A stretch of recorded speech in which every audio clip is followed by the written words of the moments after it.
ready.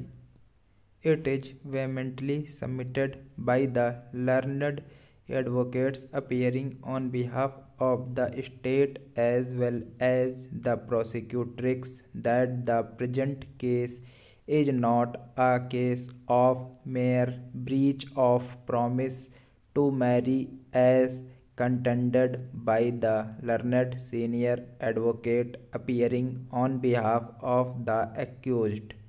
It is submitted that in the present case, from the very beginning and from the inception, the intention of the accused was not to marry with the prosecutrix, and he was to marry one another Lady Radhika Soni.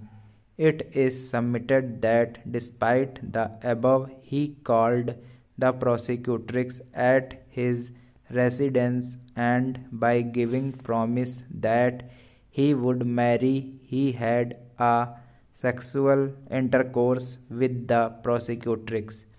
It is submitted that in fact the prosecutrix initially objected to have any sexual intercourse. However, as the accused gave assurance and promise that he would marry, the prosecutrix gave consent.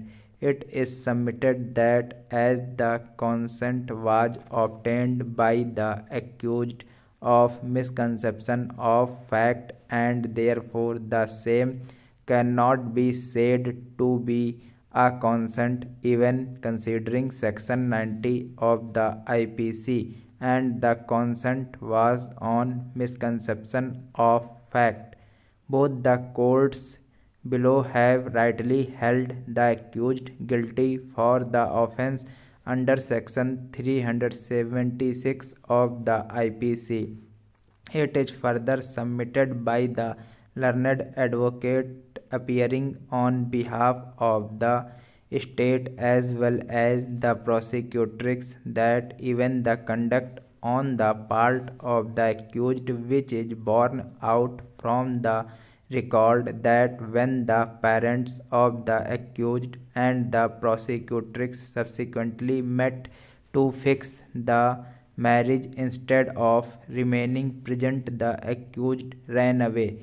It is submitted that it has come in evidence that the accused was already to marry one another Lady Radhika Soni, and therefore there was no intention on the part of the accused from the very inception not to marry the prosecutrix, and despite the same, by giving false promise to marry, he obtained the consent of the prosecutrix and had a sexual intercourse. It is submitted that therefore in the fact and circumstances of the case, it has been established and proved beyond doubt that the consent given by the prosecutrix was on misconception of fact, and therefore the same cannot be said to be a consent, and therefore the appellant accused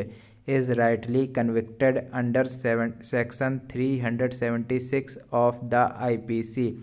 Full stop.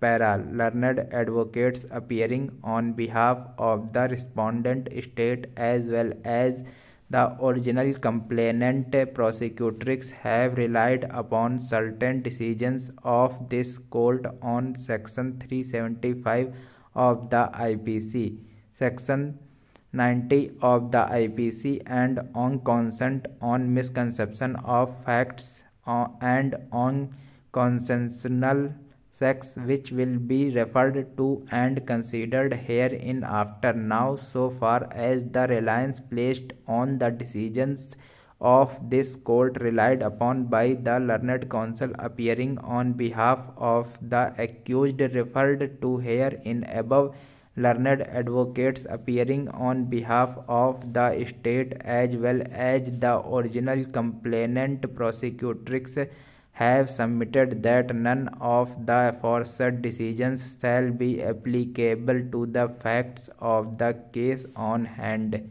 Thank you.